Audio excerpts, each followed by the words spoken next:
It is 1961. Pura returns to the library. There are others now, storytellers who make puppets dance, who read Perez y Martina, The Tiger and the Rabbit, Juan Bobo, The Three Magi, and many more of Pura's stories to the children. The seeds she has planted, the roots that grew shoots into the open air of possibility, have become a lush landscape into which she steps as though she has never left. At first glance, this is the story of author and storyteller Pura Belpre and how she became the first Puerto Rican librarian in New York City. But when you look a little closer, you can also see a captivating true tale about a woman who brought the stories and culture of her childhood to places that Latino families had not felt welcome in or represented in before Pura came along.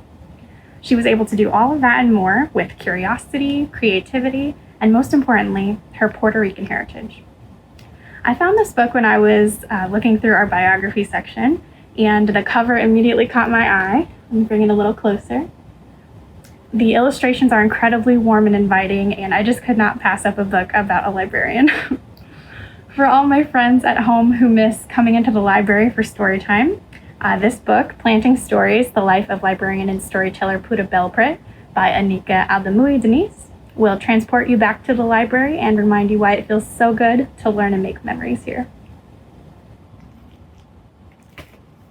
Before we talk about our next book, I want you to close your eyes and imagine a Thanksgiving Day parade where you're watching a bunch of floats go by, people are playing music, and then down the street, you see a big balloon tiger coming towards you.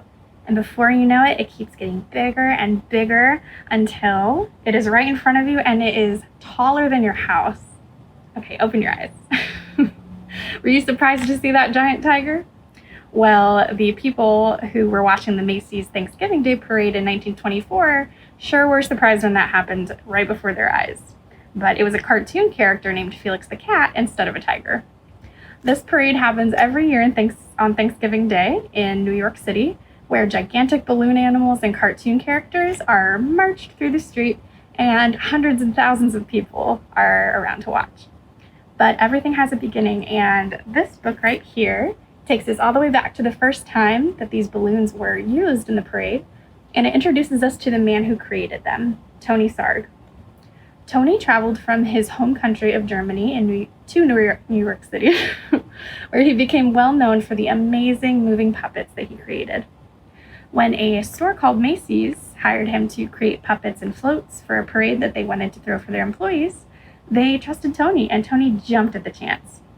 If you're wondering how he went from creating about 3-foot tall puppets to maybe 100-foot tall balloon animals, you're just gonna have to read this book. And it is called Balloons Over Broadway, The True Story of the Puppeteer of Macy's Parade by Melissa Sweet. Can you guess what these two books have in common?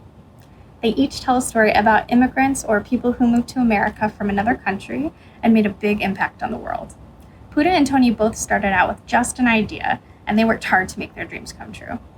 After reading these books, I'm feeling super inspired to make my dreams a reality too. So if you would like to check these books out, they are both available right now at Fond du Lac District Library in our latest book bundle, along with 3 other books about famous people and events. We hope to see you soon. Bye!